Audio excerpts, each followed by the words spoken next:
And so I want to turn it over to Rosemary, who can talk a little bit more about some of the things that she's witnessed over the years.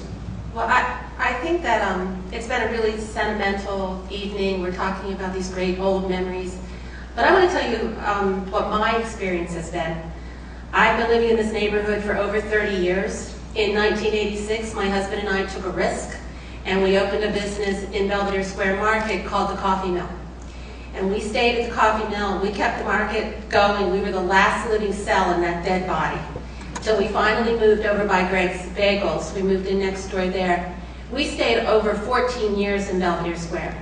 So we saw the best of Belvedere Square, and we saw what happened when Jim Ward let us down, and when Belvedere Square really began to fall. Tom Kiefaber stood by us. He kept the Senator Theater open. He did everything he could to keep this part of our neighborhood, because I'm still living down the street at that point.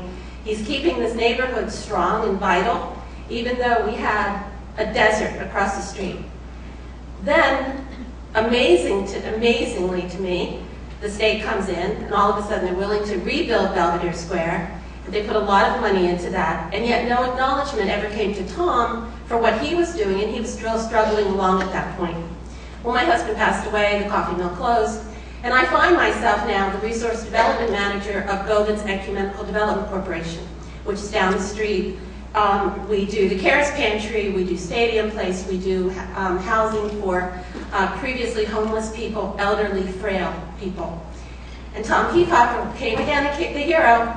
When I called him and I said, our pantry is bare. We don't have enough food to give to the number of people that are coming.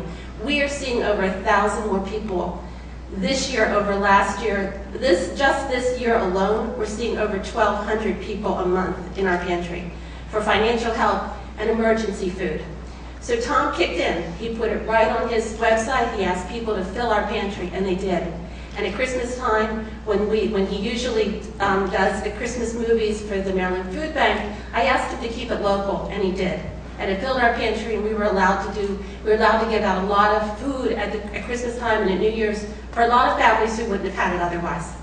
But then Tom and I came up with this other idea about the inauguration. And we thought, wouldn't it be great if people saw the inauguration on this incredible screen and asked him only in exchange, just give us food for the CARES Pantry. We got over 80 moving boxes of food. Moving box, that big, 80 of them. This theater holds 900 people. The fire department would have closed us down.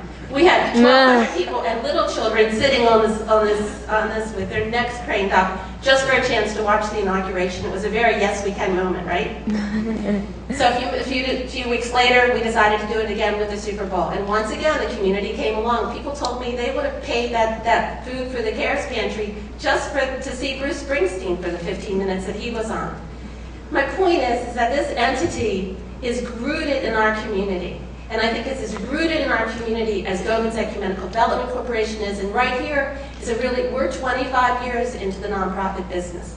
We know a lot about nonprofit. We know a lot about how it works, how to raise money, and how to do this. So I'm glad to be a part of this committee. And I think it's important for people to look historically how Tom has not been in this for himself all along. He has very much been a part of the community.